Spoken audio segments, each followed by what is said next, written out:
Selamat pagi jemaat yang dikasihi Tuhan, Shalom. Hari ini saya akan menyampaikan firman Tuhan dengan judul korban yang berkenan kepada Allah. Ibrani 13 ayat 15 dan ayat 16. Ibrani 13 ayat 15 dan ayat yang ke-16. Demikian firman Tuhan, sebab itu marilah kita oleh Dia senantiasa mempersembahkan korban syukur kepada Allah, yaitu ucapan bibir yang memuliakan namanya. Ayat 16, dan janganlah kamu lupa berbuat baik dan memberi bantuan, sebab korban-korban yang demikianlah yang berkenan kepada Allah. Amin. Saya pernah mengunjungi Taman Makam Pahlawan di Washington DC, ibu kota Amerika Serikat. Dan ada pahlawan-pahlawan yang terkenal yang dibaringkan di sana. Dan saya melihat saudara sekalian, di salah satu tempat ada api abadi yang menyala dan ada makam dari John F. Kennedy, Presiden Amerika yang sangat ternama. Dan ada tulisan di batu nisannya, ask not what your country can do for you, ask what you can do for your country. Jangan tanya apa yang negara bisa berikan bagimu, tapi tanyalah apa yang engkau bisa berikan kepada negara. Waktu saya membaca tulisan ini, saya berpikir sebuah bangsa yang besar adalah bangsa yang pemimpinnya, yang rakyatnya tidak hanya berpikir kira-kira saya bisa ngambil apa dari bangsa, tapi apa sumbangsi saya untuk bangsa di mana saya ada. Sebagai orang Kristen, saya juga percaya kedewasaan rohani akan terjadi kalau setiap hari kita tidak berpikir, kira-kira Tuhan bisa kasih berkat apa lagi ya? Kira-kira gereja bisa kasih apa buat saya? Itulah mentalitas orang kerdil.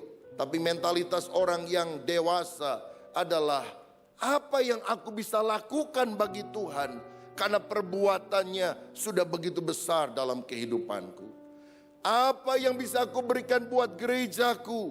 Karena Yesus telah mendirikannya 2000 tahun yang lampau di atas batu karang yang teguh. Dan dia rela mati demi membangun gerejanya. Aku harus melakukan kontribusi. Ada sumbangsi bagi kerajaan Tuhan, bagi gereja Tuhan. Kalau saya lihat orang-orang beribadah pada zaman perjanjian lama, mereka tahu firman yang berkata, jangan datang ke hadirat Tuhan dengan tangan hampa. Engkau harus memberi persembahan. Jadi orang-orang datang membawa persembahan berupa kambing atau domba. Dan itu tidak boleh yang bercacat celah. Karena yang cacat adalah kekejian bagi Tuhan. Bagaimana kalau orang miskin? Orang miskin kalau pergi ke bait Allah, dikatakan bawa burung tekukur, burung merpati, dan itu dipersembahkan kepada Tuhan. Jadi orang yang cukup punya kasih domba, yang gak punya kasih burung, saudara sekalian. Jadi ini menunjukkan setiap orang beribadah bukan berpikir kira-kira saya dapat apa. Kan sekarang banyak saudara orang kalau ke gereja mulai tanya-tanya, saya dapat bagian apa ya, pembagian apa? Ada makanannya atau tidak? Kalau nggak ada makanannya, saya nggak datang ke gereja. Tetapi saya percaya orang yang hatinya sudah dijamah oleh Tuhan, diberkati atau tidak diberkati, ibadah adalah penyembahan kepada Allah. Ibadah adalah norma syukur yang harus kita lakukan kepada Tuhan. Dan saya percaya satu hal begini, kekayaan diperoleh dengan mendapat sesuatu. Tapi kebesaran, greatness diperoleh dengan memberikan diri. Ketika kita mengorbankan diri dan itu membuat sebuah bangsa menjadi maju, maka kita sebut orang yang melakukan hal itu adalah pahlawan. Sedangkan ketika ada orang yang merengguk sebanyak-banyaknya dari negara, dari bangsa buat diri untuk kepentingannya sendiri, kita sebut sebagai koruptor. Saudara, kekayaan, kemakmuran didapat dengan memperoleh sesuatu. tapi kejayaan, kebesaran, greatness diperoleh dengan mempersembahkan diri. Nah, saya mengunjungi bulan lalu beberapa kota di Amerika Serikat dalam serangkaian pelayanan. Dan saya pernah mengunjungi sebuah tempat yang ada di kota Philadelphia. Nah, ceritanya begini, 1 abad lebih yang lampau, ada seorang anak kecil tinggal di kota Philadelphia namanya Hattie. Dia mau kebaktian tapi gerejanya jelek, gerejanya kecil sekali. Ruangan sekolah minggu untuk anak-anak juga sangat terbatas ruangnya. Sehingga ketika dia mau masuk, dia lihat ruangan anak-anak kok sudah penuh sesak dengan teman-temannya. Dan dia merasa, aduh saya nggak punya tempat lagi, udah saya pulang saja. Untunglah gembala sidang di sana, pendeta Russell melihat anak kecil ini dan dia bilang, sini nak, nanti om yang antar kamu ya masuk cari tempat. Lalu dia gendong anak kecil ini, lalu pendeta itu masuk ke kelas sekolah minggu, dia carikan tempat dan akhirnya dia dudukkan Hattie kecil ini saudara. Lalu kemudian dia bisa beribadah. Dan ketika pendeta sedang menggendong anak itu dia bilang, nak doain om pendeta ya, supaya gereja kita punya cukup uang untuk bisa membangun gedung yang lebih luas. Dan om janji pasti ruangan sekolah minggunya juga lebih luas, lebih bagus, tidak sempit-sempitan seperti sekarang. Hattie kecil hanya mengangguk-angguk saja. Beberapa bulan kemudian anak kecil ini sakit difteri dan meninggal dunia. Dan pada waktu dia meninggal, pendeta Russell, gembala sidang yang mengebumikannya. Setelah selesai upacara itu, ibunya berkata begini, Pak Pendeta, sejak Bapak bicara tentang akan membangun gedung gereja dan juga ruangan sekolah minggu yang cukup besar, anak saya menabung uang jajannya di celengan, Pak. Memang sangat sedikit, apalagi sekarang dia sudah meninggal tidak terlalu lama setelah dia melakukan hal tersebut. Tapi saya hari ini bawa celengannya, Pak. Silakan ambil karena berapapun juga ini adalah tabungan anak saya yang motivasinya ingin mencintai dan membangun gereja lebih besar. Hamba Tuhan terharu, dia bawa celengan itu, waktu dia pecahkan isinya cuma 57 sen. Sangat sedikit sekali. Ini memang sudah 100 tahun lebih yang lalu. Tapi sampai sekarang juga 57 sen kecil saudara sekalian. Tapi kemudian minggu depannya pendeta cerita kepada jemaat mengenai hal ini. Seorang anak kecil yang hatinya terbeban, walaupun dia tidak punya uang banyak, dia memberikan yang terbaik seperti 5 roti dan 2 ikan. Dan saya percaya ditaruh di tangan Yesus bisa jadi berkat bagi banyak orang. Jemaat menjadi terharu, seorang angkat tangan dan berkata, Pak Pendeta, bolehkah saya beli uang 57 sen itu? Saya ganti, saya tukar dengan 250 US dollar. Tentu saja pendeta menyerahkannya, saudara sekalian. Lalu orang lain berkata, saya nggak usah ambil uangnya, tapi saya juga ingin menyumbang 1.000 dolar. Yang lain angkat tangan, saya juga ingin menyumbang 3.000 dolar. Begitu selanjutnya sampai gereja ini akhirnya bisa dibangun karena dana yang terkumpul. Dan kalau saudara hari ini datang ke kota Philadelphia, ada sebuah gereja yang namanya Baptist Temple yang terbuat dari batu, menjadi sebuah gedung yang antik, heritage, yang merupakan gereja yang dibangun oleh almarhum pendeta Russell dari hasil benih iman pertama, sumbangan seorang anak yang hanya berjumlah 57 sen.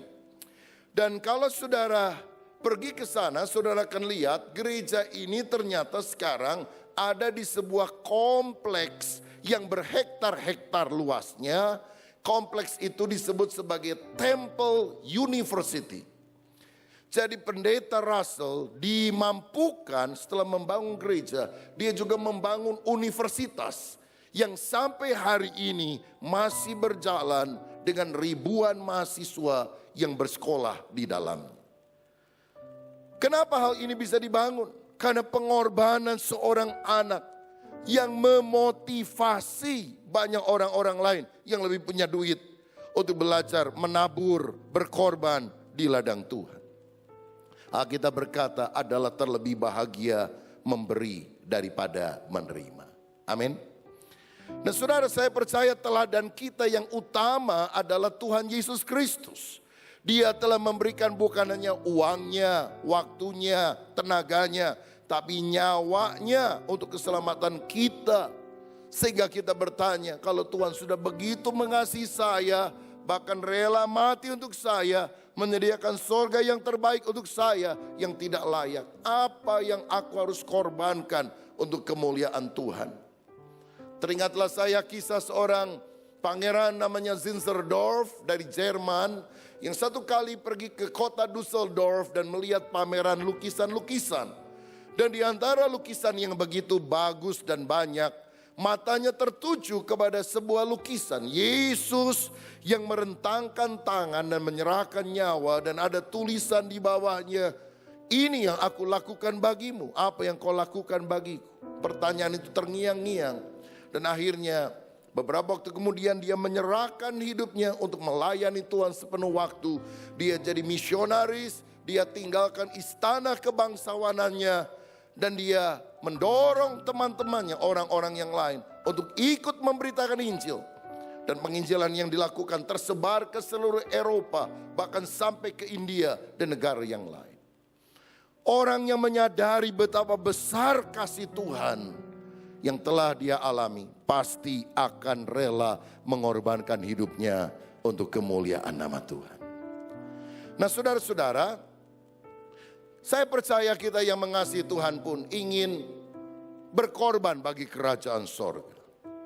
Tetapi saya mau katakan, hal penting yang pertama kita harus catat adalah korban yang berkenan itu adalah korban yang hanya diterima ketika dilakukan melalui iman kepada Yesus Kristus. Ayat firman Tuhan dalam Ibrani tadi berkata, sebab itu marilah kita oleh Dia, oleh Yesus, senantiasa mempersembahkan korban syukur kepada Allah. Jadi korban ini baru diterima oleh Bapa Surgawi kalau melalui Yesus, melalui Dia. Tanpa Yesus persembahan kita tidak diterima oleh Tuhan. Jangan pikir Tuhan itu pengemis loh saudara. Saudara kasih duit pasti Dia terima. Belum tentu. Ada dua orang bersaudara memberikan persembahan. Yang satu diterima karena hatinya tulus. Yang kedua tidak diterima karena hatinya bengkok. Namanya siapa? Kain dan Habel. Dalam perjanjian baru ada sepasang suami istri jual tanah, lalu kemudian kasih uangnya untuk persembahan pembangunan rumah Tuhan, pelebaran kerajaan sorga. Berjasa nggak kelihatan secara manusia? Nyumbang gereja, hasil tanah dikasih untuk gereja, luar biasa. Tapi karena hatinya tidak tulus, bukannya dapat berkat malah mati. Siapa namanya? Ananias dan Safira. Dalam Yesaya 1 ayat 13, Tuhan pernah bilang begini, jangan lagi membawa persembahan yang tidak sungguh, sebab baunya adalah kejijikan bagiku. Kalau kamu merayakan bulan baru dan Sabat atau mengadakan pertemuan-pertemuan, aku tidak tahan melihatnya karena perayaanmu itu penuh kejahatan. Jangan pikir loh kalau kita ke gereja, ibadah, nyanyi-nyanyi, persembahan kita otomatis diterima oleh Tuhan. Belum tentu. Apalagi yang gak ke gereja, saudara sekalian. Ke gereja aja belum tentu diterima. Kenapa? Karena ketika kita beribadah, kehidupanmu penuh dengan dosa. Ketika kamu beribadah, kamu memberikan persembahan yang tidak sungguh-sungguh. Nyanyi gak serius, dengar khotbah gak serius, persembahan gak serius, ibadah gak serius. Tuhan bilang baunya kejijikan bagiku. Tuhan bilang mendingan kamu gak usah kasih persembahan dah. Ini baunya busuk banget nih. Enggak kasih persembahan gak ada baunya. Aku ingin kamu kasih persembahan baunya harum. Ini baunya busuk.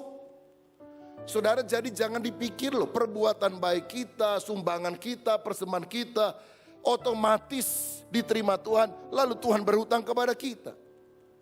Tuhan hanya menerima persembahan kita kalau itu dilakukan dengan iman sungguh kepada Kristus dan untuk kemuliaan Tuhan, bukan untuk kemuliaan diri. Dalam Ibrani 10 ayat 4 firman Tuhan berkata begini.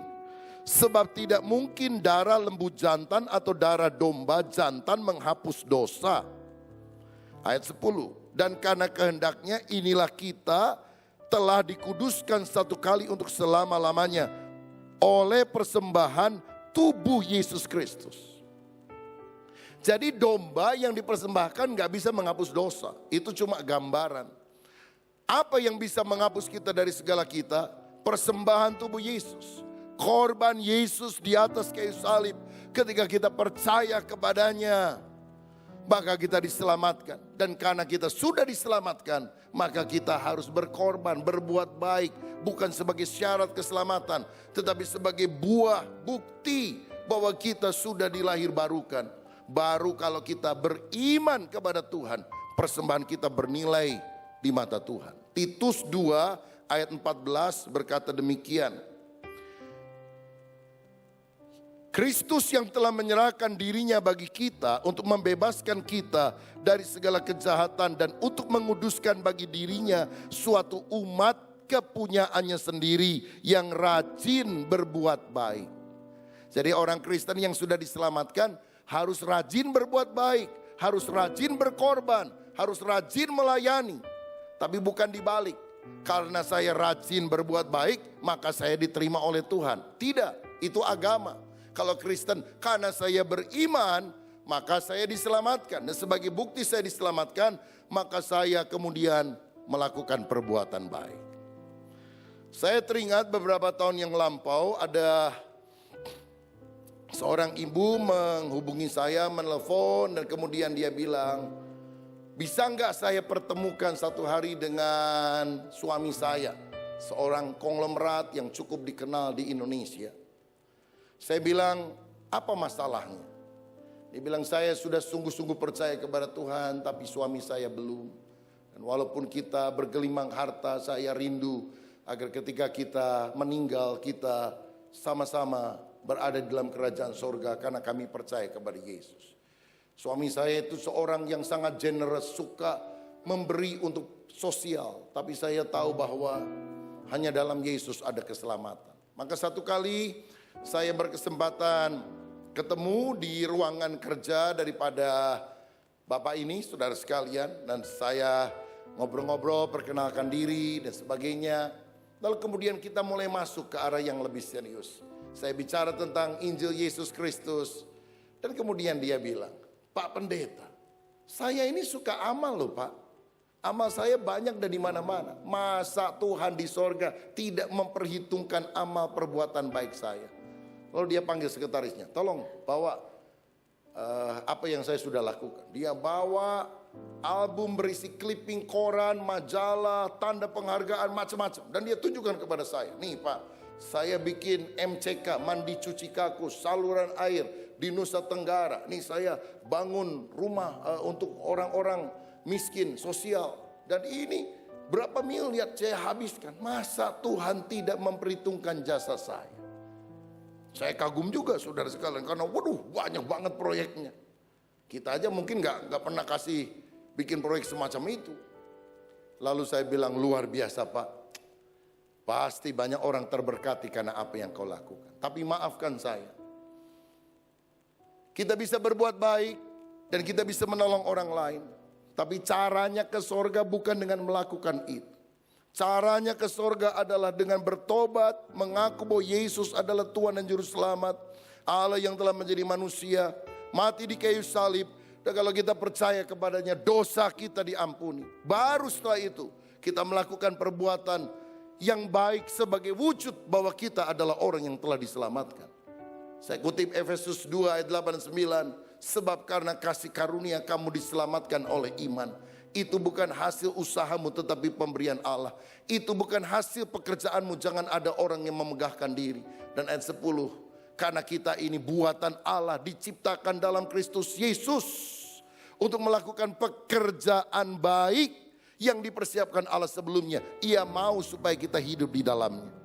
Apakah Tuhan mau kita berbuat baik? Ya, kapan? Setelah kita menerima keselamatan yang adalah anugerah, pemberian cuma-cuma dari Tuhan yang kita terima dengan iman.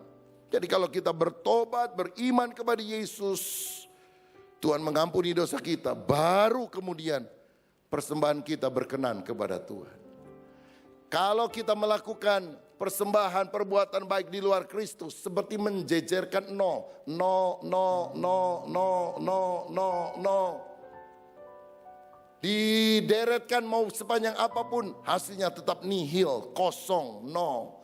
Tapi kalau Kristus kita jadikan sebagai yang nomor satu dalam hidup kita, lalu kita pasang nol di belakangnya, semakin panjang nolnya, semakin berharga apa yang kita lakukan. Tapi jangan pernah meniadakan Kristus sebagai nomor satu.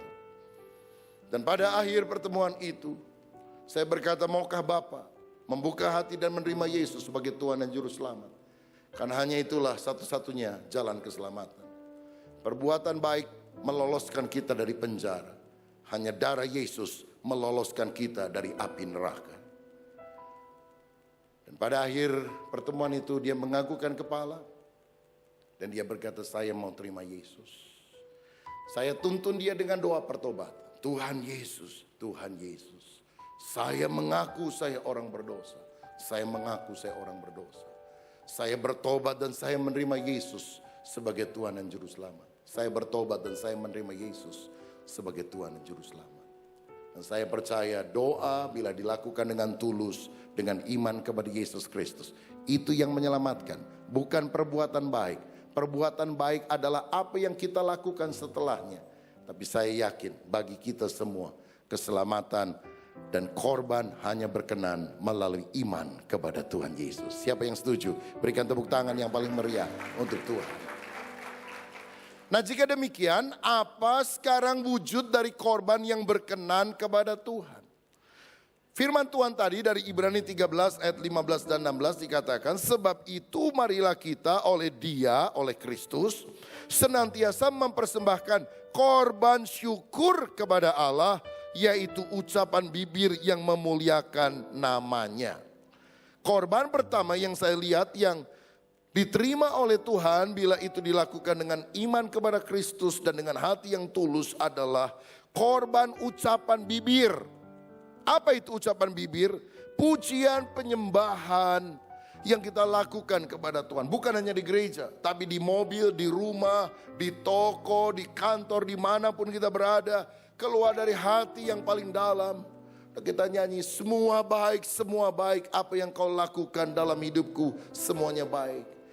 Kita bisa nyanyi, Tuhan Yesus setia, Dia sahabat kita. Dan waktu kita menyanyi dengan segenap hati, pujian itu berkenan kepada Tuhan. Berkali-kali kalau kita baca kitab Mazmur, ada tulisan, pujilah Tuhan hai jiwaku, pujilah namanya yang kudus segenap batinku. Kalau kita memuji menyembah Dia dengan segenap hati kita, Tuhan berkenan kepada kita. Bahkan satu kali Dia bawa kita ke dalam rumahnya, dan kita akan melakukan pekerjaan kekal menjadi penyembah Tuhan di dalam kerajaannya. Amin saudara. Berapa bulan lalu saya ada di kota Nashville di Tennessee di Amerika Serikat. Saya menghadiri kongres atau General Assembly dari Church of God. Church of God adalah gereja mitra GBI yang ada di Amerika Serikat. Jadi ketua umum, sekretaris umum, bendahara umum, saya sebagai salah satu ketua dari Badan Pekerja Harian Sinode Gereja BT Indonesia secara nasional bahkan internasional juga hadir pada waktu itu. Dan Church of God adalah gereja mitra kita yang kira-kira punya cabang di 184 negara di dunia, saudara-saudara.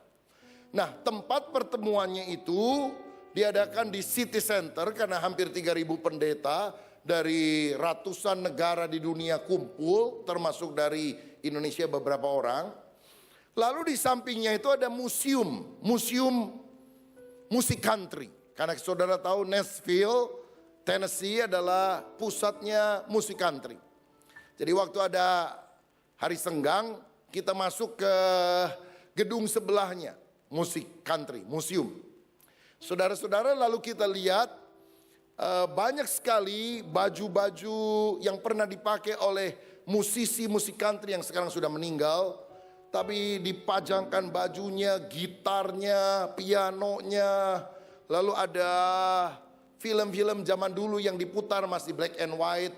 Waktu mereka nyanyi dan sebagainya di kafe, di bar, di mana. Musik country. Dan waktu saya mulai jalan melihat foto-foto sana sini, saya perhatikan ada 3 nama yang paling terkemuka dari legenda musik country. Yang pertama namanya Johnny Cash, yang kedua namanya Bob Dylan, dan yang paling terkenal Elvis Presley. Dan waktu saya pergi ke tempat di mana ada bagian baju-baju Elvis Presley yang pernah dipakai konser atau show, gitar dan sebagainya, saya melihat ada piano yang dilapis oleh emas. Dan ada mobil yang dimiliki oleh Elvis Presley, sekarang masuk museum, Cadillac mereknya, dilapis emas. Saya pikir luar biasa sekali nih orang, saudara. Dia mungkin jaya tahun 60-an, punya piano dari emas, punya mobil dari emas. Penyanyi pop di Indonesia yang paling terkenal saya rasa belum tentu punya mobil emas dan piano emas. Jadi saya tentu foto-foto di sana, hebat juga ini ya, orang sampai terkenal bisa beli piano emas. Setelah muter sejam kira-kira, saya keluar beri beberapa souvenir kecil. Lalu saya mulai merenungkan, sehebat-hebatnya kejayaan manusia, nyanyi terkenal, album banyak, dipuja-puja orang. Ujung-ujungnya apa? Paling banter masuk museum, saudara-saudara. Saya berkata, Tuhan terima kasih. Aku bukanlah orang yang terkenal Elvis Presley, Bob Dylan, Johnny Cash. Tapi saya adalah orang yang mencintai Tuhan. Dan aku ingin menyembah Engkau. Dan aku tahu ujung hidupku bukan masuk museum. Ujung hidupku bersama dengan Kristus di dalam kekekalan, di dalam kerajaan sorga. Menyanyi, menyembah Tuhan sampai selama-lamanya. Jadi kita harus mulai dari sekarang nih. Karena nanti di sorga kerjaan utama memuji, menyembah Tuhan. Kalau di dunia ini malas memuji, menyembah Tuhan, kurang cocok loh saudara ada di sana. Ciri-ciri orang yang masuk sorga udah kelihatan sekarang. Kalau yang kebaktian malas, pujian penyembahan malas, ngapain masuk sorga? Lah kebaktian 2 jam aja kesel, di sana itu berjuta-juta tahun loh saudara sekalian. Nanti kesel, protes sama malaikat. Malaikat, kok pujian penyembahan terus di sini? Bosan saya, udah pindahin saya ke neraka. Lumayan banyak bintang filmnya. Tuh saudara sekalian. Itu sebabnya mulai sekarang doa, pujian, penyembahan. Supaya ujung hidup kita memuji, menyembah Tuhan di dalam kekekalan sampai selama-lamanya. Menjadi pemuji yang melakukan pelayanan ini dengan segenap hati. Siapa yang mau menjadi penyembah sepanjang umur hidup kita? Amin saudara. Yang kedua, wujud korban, ucapan bibir juga adalah ucapan syukur. Alkitab tadi berkata, persembahkanlah korban syukur kepada Allah. Kalau kita diberkati, mengucap syukur gampang. Tapi kalau lagi gak ada berkat, bisa gak kita mengucap syukur? Aduh saudara-saudara, kita ini manusia yang lebih suka ngomel, ngeluh, bersungut-sungut. Tapi Tuhan tetap mengajar kita bersyukur di dalam segala perkara. Hari Selasa lalu waktu saya selesai khotbah di Papua, dan malamnya masih ada KKR, besoknya masih ada sesi. Anak saya telepon, nangis-nangis karena dia bilang, Mami jatuh dari tangga, kepalanya kena ke lantai, pingsan, muntah, geger otak. Dan selama 8 jam dia ngomong perkataan yang diulang-ulang dan dia tidak ingat sekitar. Aduh, saya pikir, kalau kena gitu bahaya sekali. Dibawa ke rumah sakit, sampai hari ini belum keluar. Mudah-mudahan kalau Tuhan izinkan hari ini bisa keluar dari rumah sakit. Dan saya berdoa, Tuhan tolong roh maut aku tolak dalam nama Yesus.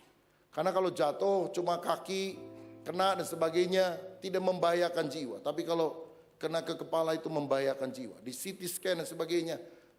Masalahnya saya ada di Papua, saya gak bisa pulang saudara. Pesawat hari itu saya tanya sudah gak ada lagi. Baru keesokan harinya saya bisa pulang sampai di Jakarta sore sampai ke Bandung juga malam. Jadi 1,5 hari baru bisa ada di sana. Dan sore itu saya mesti khotbah, dan tema khotbahnya tentang mengucap syukur, tetap bersikap positif di dalam segala keadaan. Saudara tahu jadi pendeta itu nggak gampang loh. Dipikir cuma ngomong doang, cuma khotbah. Coba saudara khotbah dalam kondisi semacam itu. Di kamar sebelum saya pergi ke hotel, saya doa, Tuhan tolonglah saya. Saya merasa bahwa tema ini tidak cocok dengan keadaan saya. Tapi Roh Kudus bantulah saya. Bantulah saya untuk saya bisa melakukan apa yang saya khotbahkan dari hati yang paling dalam. Saya khotbah, saudara, orang-orang diberkati. Ada beberapa humor yang saya berikan ceritanya, wah mereka ketawa dan sebagainya. Dalam hati saya bilang, nggak tahu aja saya lagi ngalami masalah. Baru menjelang saya closing, menutup khotbah, saya bilang, saudara diberkati, saudara dikuatkan, amin, amin. Tahukah saudara, bahwa mengucap syukur itu bukan cuma teori. Karena saya pun sudah mengalami masalah ini. Saya cerita, tapi itu adalah lifestyle yang kita harus lakukan. Apapun yang Tuhan kerjakan, semuanya mendatangkan kebaikan. Saudara, mengucap syukur pada waktu semuanya lancar, gampang. Tetapi ketika tekanan, kesulitan datang, itu terjadi. Itu siangnya saya mendengar kabar itu. 11:30 malam, saya capek sekali karena saya terbang dari hari Senin jam 9 malam dari Jakarta sampai di Papua jam 8 pagi. Jam 10 itu ibadah pembukaan, dihadiri wakil dari gubernur, bupati dan sebagainya saudara sekalian. Sampai siang, lalu saya pergi ke sebuah proyek yang dibangun oleh Ibu Suset Hetting untuk training hamba-hamba Tuhan. Saya foto-foto di sana karena kita melalui pelayanan misi berkat juga memberikan korban persembahan untuk pembangunan tempat itu. Dan sorenya saya KKR sehingga saya hanya ke hotel istirahat sebentar untuk balik. Dan saya mendengar berita tersebut jadi pasti gak bisa istirahat. Sepanjang malam gak bisa tidur karena di pesawat. Lalu kemudian hari itu juga mendengar berita semacam itu. Lalu sehabis KKR diajak makan, saya bilang sama pendeta, terima kasih deh, saya capek sekali, saya mau tidur saja. Dan waktu saya pulang, saudara ke hotel, mau istirahat, saya tanya, cek keadaannya, sudah ada di rumah sakit dan sebagainya. Waktu saya mau tidur, udah ngantuk banget. Anak saya telepon lagi. Katanya, mama, mertua saya, masuk, di rumah saudara sekalian, drop. Gula darahnya sampai 27, sudah pucat, sudah pingsan. Dan waktu dibawa ke dokter, dokter bilang ini 5 menit lagi koma. Jadi dibawa dengan ambulans. Dan saya juga kasihan juga karena anak-anak ada di sana. Dan saya bilang, aduh Tuhan, ini baru khotbah mengucap syukur nih. Benar-benar nih. Walaupun pendeta juga diuji, saudara sekalian. Tapi puji Tuhan semuanya masa-masa kritis bisa dilalui. Dan sekarang kondisinya menjadi lebih stabil. Dan apa yang kita harus lakukan di tengah semuanya itu? Hanya lagu, suara, keyakinan. Semua baik, semua baik. Apa yang telah kau perbuat di dalam hidupku. Semua baik. Sungguh teramat baik, kau jadikan hidupku berarti. Kita sudah banyak menerima hal yang baik dari Tuhan. Dan kita berkata terima kasih Tuhan. Tapi ketika hal yang menurut pandangan kita kurang baik datang, pantaskah kita mengomel? Pantaskah kita mengutuki Tuhan?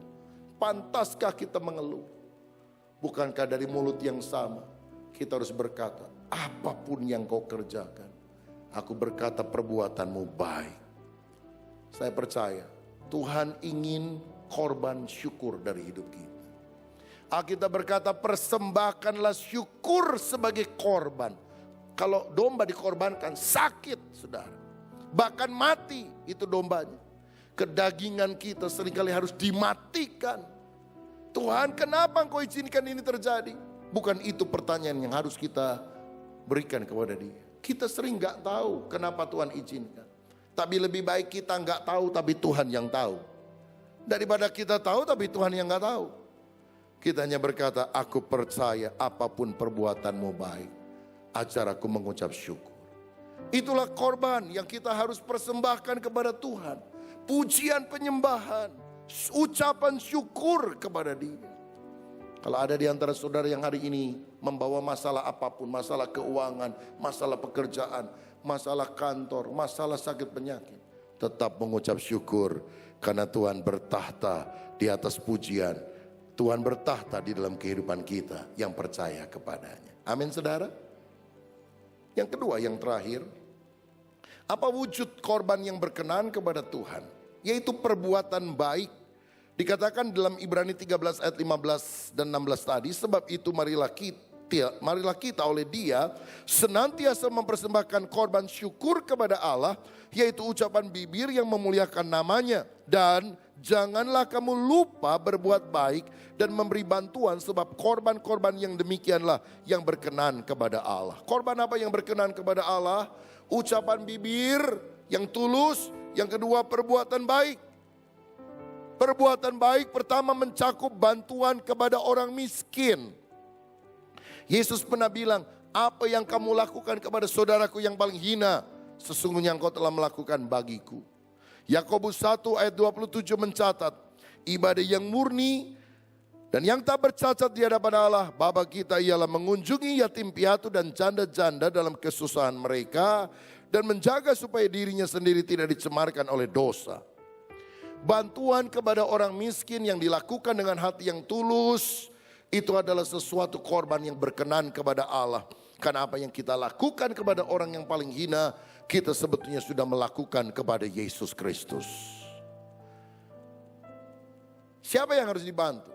Janda dan yatim piatu. Yatim piatu artinya orang yang udah gak punya bapak, orang udah gak punya ibu, gak punya siapa-siapa, dan kita harus menopang mereka. Kalau janda apa? Paulus pernah bilang yang perlu dibantu adalah yang benar-benar janda. Usia 60 tahun ke atas, tidak suka menggosipkan orang, tidak ada keluarga lagi yang mendukungnya, dan dia rajin berbuat baik. Jadi ini yang ditolong bukan janda muda, apalagi janda kembang, saudara-saudara. Tapi janda yang betul-betul janda, yang gak ada lagi orang yang mensupportnya. Kalau masih ada saudaranya, siapa yang harus bertanggung jawab? Saudaranya. Kalau sudah tidak punya siapa-siapa, saudara seiman. Kalau masih ada keluarganya, keluarga secara jasmania yang harus menolong. Entah anaknya, entah ponakannya, entah adiknya, kakaknya, familinya. Kalau udah gak punya keluarga sama sekali, keluarga rohani, gereja Tuhan yang harus menolong. Banyak orang sekarang inginnya, waduh semuanya diserahin sama gereja. Keluarganya diam-diam saja, saudara sekalian. Alkitab berkata, 2 Timotius 5 ayat 18. Ayat 8, barang siapa tidak memeliharakan keluarganya, dia lebih buruk dari orang kafir. Saudara-saudara, jadi kita harus menolong orang-orang yang berkekurangan, baik sebagai keluarga maupun sebagai keluarga Allah. Coba kita lihat apakah ada di antara kita yang punya anggota keluarga yang kurang beruntung. Hari ini pulang kebaktian, coba berikan sesuatu kepada dia. Ada yang bilang, si Eta masuk nyebelin. Emang saudara kadang-kadang yang begini suka nyebelin nih. Kalau gak ada perlunya mah gak pernah datang, gak pernah ngomong. Kalau lagi datang pasti ada perlunya, pasti ada maunya. Mendingan gak ada kabar. Berarti kabar baik tuh. Kalau ada kabar, aduh kabarnya pasti kabar jelek. Tapi ingatlah, tangan di atas telah lebih baik dari tangan di bawah. Lebih baik kita nolong orang daripada kita ditolong orang. Betul? Mending ditolong atau menolong? Mending dihibur atau menghibur? Mending dibesuk atau membesuk? Siapa yang mau dibesuk? Oh pendeta mah tara besuk, mau dibesuk saudara sekalian. Mending kita nih yang besuk orang, jadi alat untuk kemuliaan nama Tuhan. Menolong orang lain, tangan di atas selalu lebih baik daripada tangan di bawah. Yang terakhir, Korban perbuatan baik juga bicara tentang persembahan untuk pekerjaan Tuhan. 2 Korintus 8 bicara tentang perkataan Paulus mengenai jemaat Makedonia yang walaupun sangat miskin, ketika dia dengar jemaat Yerusalem membutuhkan bantuan, dia memberikan persembahan. Sampai dicegah-cegah, udahlah kamu gak usah nyumbang, yang lain aja. Kamu makan aja susah, nyumbang lagi. Tapi dia mendesak, tidak Rasul Paulus, kami pun ingin mendapat bagian di dalam kasih karunia ini. Dan dia memberi, Paulus bilang, lebih daripada kemampuannya. Dan persembahan jemaat Makedonia adalah persembahan yang berkenan di mata Tuhan. Saudara, belajar memberikan korban. Korban pujian, korban ucapan syukur, korban bantuan kepada orang miskin. Tapi juga jangan lupa persembahan untuk pekerjaan Tuhan. Pekerjaan Tuhan membutuhkan dana. Memang Tuhan gak butuh duit kita, tapi untuk AC bisa menyala dibutuhkan uang. Untuk lampu bisa menyala, sound system bisa menyala. Untuk pelayanan misi, untuk pelayanan diakonia, untuk pelayanan apapun dibutuhkan biaya. Dan siapa yang perlu mensupportnya? Bukankah kita yang sudah mengalami kasih Tuhan? Kita juga berkorban untuk kemuliaan nama Tuhan. Persembahkanlah sesuatu untuk pekerjaan Tuhan, seperti juga jemaat Makedonia yang ada. Karena itu sesuatu yang akan berkenan kepada Tuhan. Saudara, hari-hari ini orang-orang di Indonesia lagi bingung soal TA. Tahu TA? Tax amnesty. Karena apa? Semua yang tidak pernah didaftarkan di SPT, surat laporan pajak tahunan, itu nanti bisa diselidiki dan bisa dijabel nih sama pemerintah. Nanti disisain cuma 10% saja. Kecuali ikut tax amnesty, bayar denda 2% untuk yang belum pernah dilaporkan. Yang sudah pernah dilaporkan tidak perlu, yang belum pernah dilaporkan. Saya rasa banyak juga nih orang Tasik nih saudara, yang gak pernah laporin hartanya nih. Oh saya mah terima dari warisan, dari orang tua dari mana? Dari kakeknya, pernah dilaporin pajak? Belum, pernah bayar pajak? Oh, nggak tahu, saya mah nggak tahu. Sekarang hukumnya nggak tahu saudara, nanti disita cuma 10% saja, bagian kita 90%-nya diambil. Supaya aman, bayar tax amnesty bagi yang belum pernah dilaporkan. Waduh, jadi di Indonesia sekarang gini nih. Punya duit, punya aset, bingung. Nggak punya duit, lebih bingung saudara-saudara. Apalagi itu ya, banyak orang kan kalau di kampung, wih tanahnya berhektar-hektar di mana-mana. Dulu belinya lagi murah, sekarang udah gini. Sampai dia juga bingung, saudara, tanahnya yang mana aja, rumahnya yang mana aja, mobilnya yang mana aja. Wah tambah bingung, gak punya duit bingung, punya duit juga bingung. Karena itu dibikin seminar ya, hari Kamis ini, tax amnesty. Ini sudah di Bandung saudara minggu yang lalu. KKR diadakan yang terakhir. Kita bikin di Bandung, yang datang 300 orang lah. Tax amnesty, hampir 1.000 orang datang saudara sekalian. Saya bilang waduh luar biasa. Ini perkara rohani. Waduh, pembicara terkenal yang datang dikit saudara. Sampai tax amnesty itu kita bikinnya di ruangan bawah yang cukup 350 orang. Begitu mau mulai, belum dimulai, udah penuh tuh tempat. Langsung naik ke tempat yang buat 2.000 orang lebih, saudara di atas. Waduh, mendadak semua dipindahkan. Baru tuh saudara, KKR aja gak pernah begitu, tax amnesty. Kenapa bisa begitu? Rupanya banyak orang punya duit. Cuma papayahan, saudara-saudara. Coba tanya kiri kanan, papayahan? Dan banyak orang bingung. Karena apa?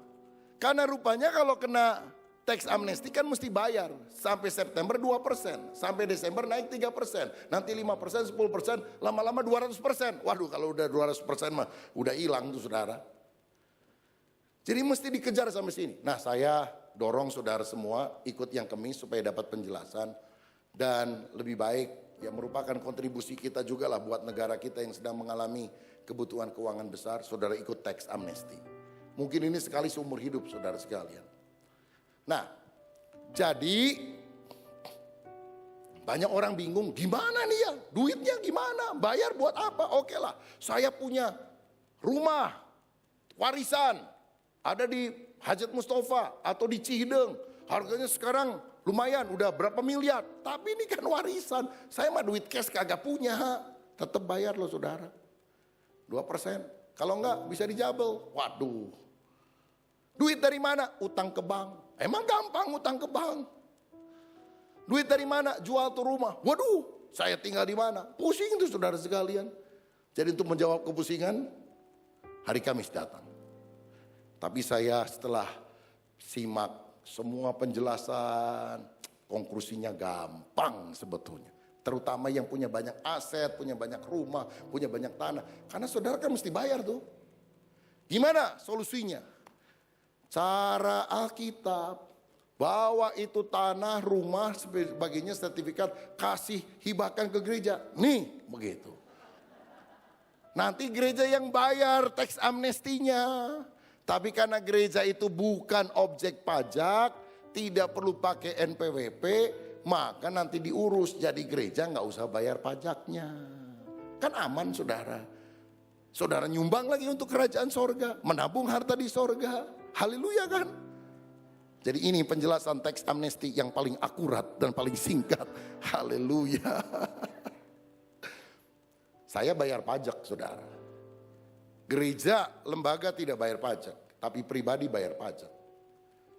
Jadi sebagai warga negara yang baik bayar pajak. Saya bayar pajak bukan kemarin-kemarin, sudah dari bertahun-tahun yang lampau. Ya isi SPT setiap tahun. Karena kita kan warga negara yang harus juga mensupport pemerintah. Walaupun masalah pendeta, kiai itu kan jadi ini berapa persen? Ada yang bilang 0%, nihil dan sebagainya. Saya bilang enggak lah, saya bayar aja lah. Kita terima berkat dari Tuhan, kalau kita bisa jadi berkat, apa salahnya? Saudara-saudara daripada papaihan, udah aja kita lakukan yang terbaik. Kan kalau yang paling kesel itu kalau dimakan sama orang pajak, begitu saudara. Tapi sekarang kan kondisi sudah mulai nggak perfect, nggak sempurna, tapi mulai lebih lumayan lah. Saudara kasih duit sama orang pajak aja bisa ditangkap loh saudara sekalian. Ya, kasih duit sama polisi waktu mau ditilang, waduh bisa jadi masalah juga. Kita bersyukur kan karena kondisinya sudah, walaupun masih jauh dari sempurna, sudah ke arah lurus, ke arah baik. Jadi kita bisa ikut untuk hal yang baik bagi bangsa negara. Coba bagi bangsa negara saja sudah terkumpul, walaupun masih jauh lah, tapi sudah triliun. Wih luar biasa ini. Targetnya kan 1.000 triliun tuh. Wih dahsyat banget. Coba kalau kita targetkan GBI Tasikmalaya untuk pembangunan gereja 1 triliun, kira-kira gimana? Wah diomongin di luar saudara sekalian. Kalau buat negara mah gak apa-apa begitu ya. Kalau buat Tuhan hitung-hitungan pada Tuhan yang sudah memberkati kita luar biasa. Ayo kita jadi orang-orang yang bukan hanya ingin menerima, tapi belajar berkorban bagi kerajaan sorga. Karena itulah satu sikap yang berkenan kepada Tuhan. Tuhan Yesus memberkati kita semuanya. Amin. Mari kita bangkit berdiri, kita berdoa.